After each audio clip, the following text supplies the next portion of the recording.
Oi, pessoal, eu sou a Tamara e eu vou ler para você. Tudo bem? Sejam bem-vindos ao meu canal. Para quem não conhece, aqui eu faço leituras semanais de segunda, quarta e sexta. Cada vídeo é um capítulo que eu leio. Os livros que eu trago aqui são livros disponíveis no Wattpad, no Kindle, né? Com a autorização, né, dos autores. Então eu trago esses livros para vocês conhecerem, para você que gosta de histórias, mas não tem tempo para ler ou quer ouvir opinião, porque aqui, gente, é um react, tá? Então eu vou lendo e vou reagindo e vou comentando com vocês. E vocês deixam aí nos comentários sua opinião, se gostaram ou não, o que vocês estão achando da história. E claro, o link dos capítulos, das histórias lidas, sempre vão estar aqui na descrição do vídeo. Então vocês podem ir visitar, ler por conta própria. As partezinhas picantes que eu não posso ler aqui, vocês podem ir lá e ler na íntegra, deixar o comentário, voto para o autor. As minhas redes sociais também vão estar aqui para que vocês possam acompanhar outras coisas da minha vida. Lembrando que esse ano eu estarei na Bienal do livro junto da editora Articule em 2 datas para o lançamento de 2 antologias em que eu estarei fazendo parte junto com outros autores, tá? Vai ser muito legal e vocês podem acompanhar isso lá nas minhas redes sociais, no TikTok e no meu Instagram, ok? Também vou deixar aqui o arroba do autor da história, tá?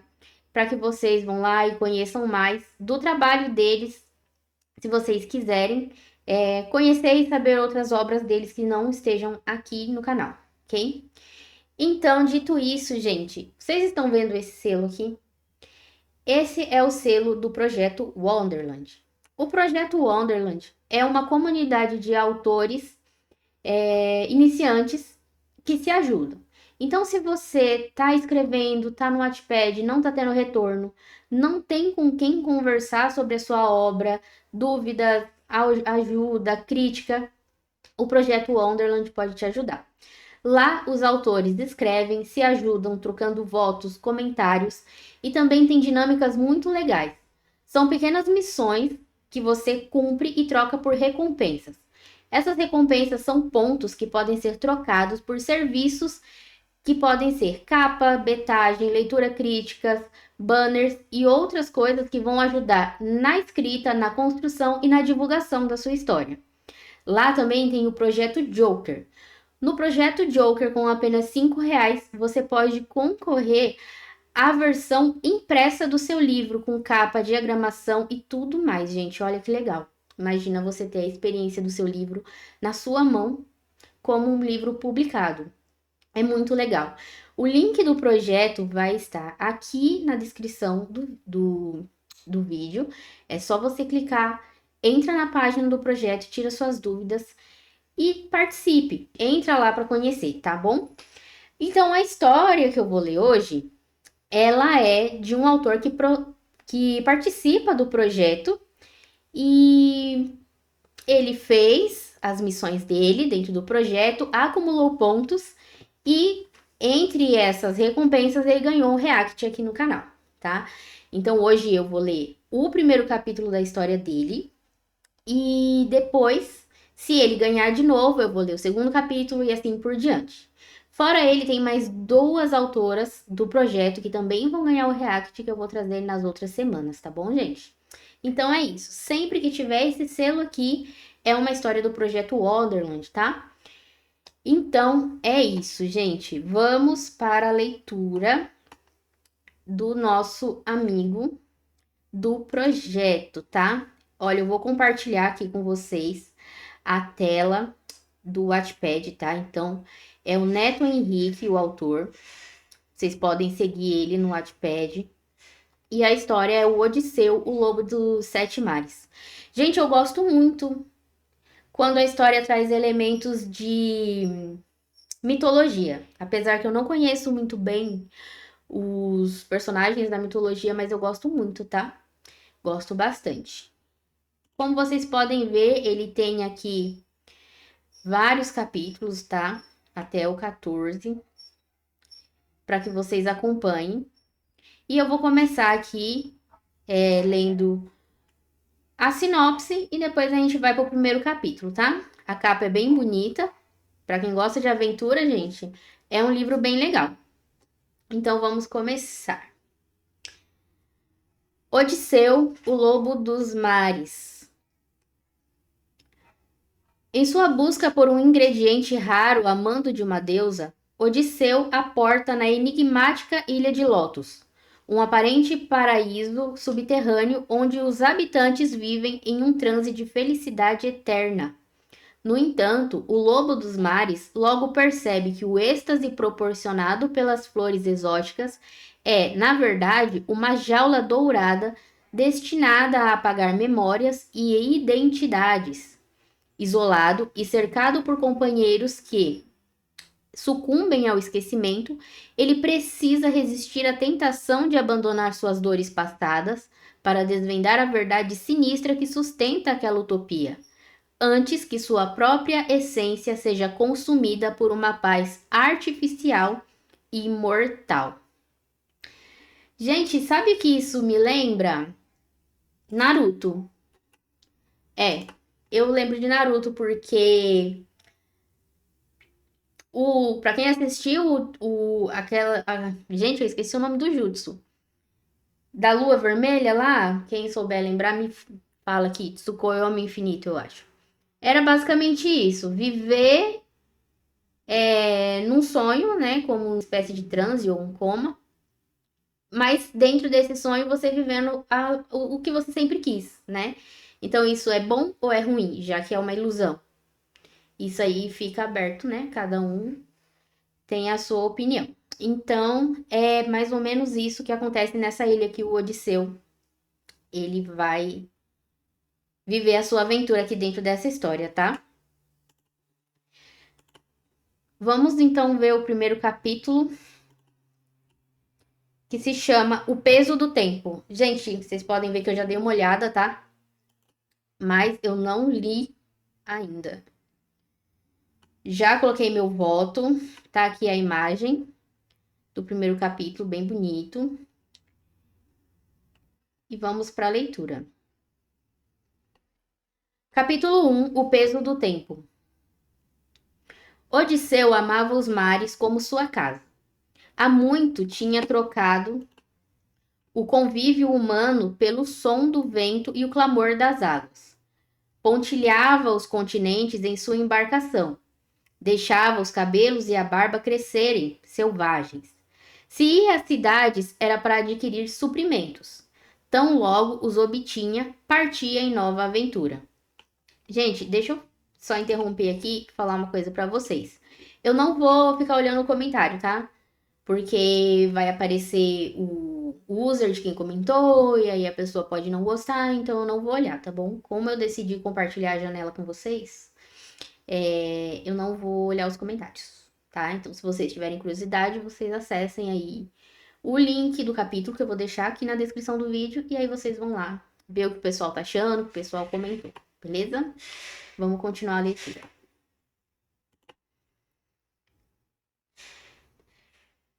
Preciso de um novo arpão. Parto amanhã, logo cedo, falou ao vendedor. Era um ferreiro. Ele lhe apontou as peças já prontas. Odisseu as analisou com um olhar criterioso, mas não gostou de nada que viu. Afrontoso, retornou ao jovem homem que o tinha atendido. As peças desse lugar costumavam ter qualidade superior. Não temia dizer o que pensava. Onde está Arcantos, o dono daqui? Fala do meu avô? Morreu há mais de 10 anos. Eu assumi a loja. O jovem demonstrava tédio. Assombrou-se. Para ele tinha sido alguns meses atrás da última conversa. O tempo, em sua percepção, passava de maneira diferente. Sem um bom arpão, fico prejudicado. Me mostre as peças de seu honrado avô. Acredito que deve guardar algumas. Pagarei o preço que for. Revelou as pérolas que trazia em um bisaco de tecido marrom. Os olhos do homem reluziram. Eram de uma circunferência perfeita, apenas conseguidas em águas profundas, onde poucos ousavam navegar. Por aqui, logo passou a conduzi-lo como que diante de um nobre fidalgo. Estavam ao fundo do ateliê. Recordava de ali ter conversado com Arcantos, um homem alto de aparência sempre séria. Falava do trabalho e de como era difícil tolerar os jovens e a indiferença que possuíam em aprender. A última conversa que tiveram soou mesmo como despedida. Estava morto, o seu amigo, e agora era levado ao lugar onde ficavam os seus mais louváveis trabalhos. Cuspe de dragão infundida com ferro de Goliarde. Essa peça é única. Meu avô quase morreu tentando recolher os materiais. Foi seu maior orgulho em vida, sua obra-prima. Aguardamos como relíquia familiar, mas pode ser sua se fizer um bom preço, disse o homem que esfregava as mãos ansioso. Colocou na visão do pescador a peça reluzente. Ele a analisou. De Arcantos recordava ainda tê-lo escutado manifestar a vontade de forjar uma arma lendária, digna de ser usada por um herói em alguma aventura épica. Você conseguiu, meu amigo, pensou, alisando as longas barbas grisalhas. Levarei, disse ele. Pode ficar com tudo. Recolheu a relíquia, deixando o bisaco com todo o conteúdo reluzente sobre o balcão. Bisaco é tipo uma bolsinha, gente, de moeda. O homem, ávido e feliz pela fortuna ali contida, o agarrou como se fosse parte sua desprendida do corpo. Ficou a sorrir, apertando as preciosidades, se imaginando fechando a loja velha do avô para aproveitar uma vida de luxo. Tem um pingo de juízo na cabeça, nem deve ter tanto dinheiro assim. Por algo tão único, achei preço pequeno a se pagar. Partiu Odisseu. Falei? Não é tanto dinheiro assim, o menino já tá todo iludido, pensando em gastar no rolê. Retornava ao bom e velho barco, para os últimos preparativos antes de zarpar no próximo dia, logo pela manhã. O barco do novo homem era uma peça única de madeira, sem tábuas ou pregos. Toda ela era uma única árvore milenar, esculpida até adotar o formato desejado. Ou seja, o barco era uma tora muito grande que foi esculpida formando um barco, não eram várias tábuas pregadas, não, era uma tora só, tipo uma canoa, só que enorme, aí é um navio, um barco muito grande. Enfim. Foi presente do povo mágico, com quem tinha afinidade, os Anturianos, povo meio humano e meio planta. Seres difíceis de lidar, temperamentais, mas justos em seus julgamentos. Nele, tinham visto alguém digno de apoio. Depois de quase ter morrido em um naufrágio, preso e isolado em ilha deserta, deles recebeu o barco que o salvou.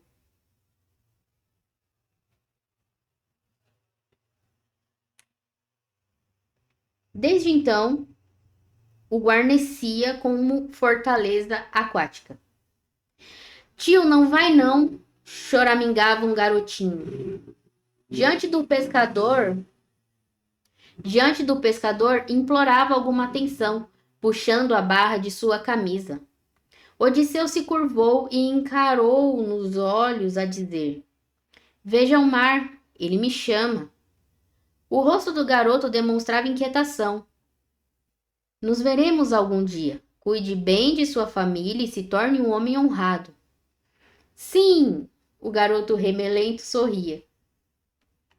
Seu nome era Telêmaco. Acordou cedo só para ver o amigo partir. Próximo deles estavam o pai e a mãe da criança. Ambos sorriam com afeto. Na casa da família tinha pernoitado nos 3 dias em que ali ficou. Eram esses os raros momentos de contato humano que dispunha. Por esse exato motivo, os aproveitavam como algo inestimável. Você falou algo semelhante para mim quando eu era apenas um garotinho, disse o pai, o pai do menino, gente. Um jovem homem com seus 30 anos. Não parece ter envelhecido nem um dia de lá pra cá, lobo dos mares. Impressão sua, Jonas, meu afilhado. Eu sinto o tempo. Ele pesa sobre mim. Agora parto carregando a bela imagem de tua família em meu coração, revelou o homem. Ao seu lado estava a esposa, chamava-se Penélope. Era uma meio gigante. Por esse motivo destacava-se em tamanho e força, uma das poucas naquela cidade litorânea. Quando nos veremos novamente? Perguntou a mulher. Lacrimejava na despedida. Via nele um exemplo de força, apesar do corpo pequeno. Pertenciam a povos diferentes, o mesmo de seu marido. Também desejo saber. Jonas reforçou a pergunta. Os viam junto no cais. São complementares, assim pensava. Onde um respondia com força e coragem, o outro era astúcia e ponderação. O filho do casal era a prova disso. Carregava em si a força e a astúcia. Era a junção dos dois mundos. Lamentava não ser esse o pensamento mais recorrente. Sabia que Telêmaco sofria por ser um mestiço. Se os verei novamente, não posso dizer, mas teu filho, Telêmaco, se o orientarem bem, será para mim como a continuidade de vocês dois, ou seja, ele vai demorar muito para voltar. Muito mesmo. Eu receberei a ver no rosto dele o legado deixado por vocês. Ele tem certeza que o Jonas e a mulher dele vão morrer antes dele, mesmo ele sendo bem mais velho.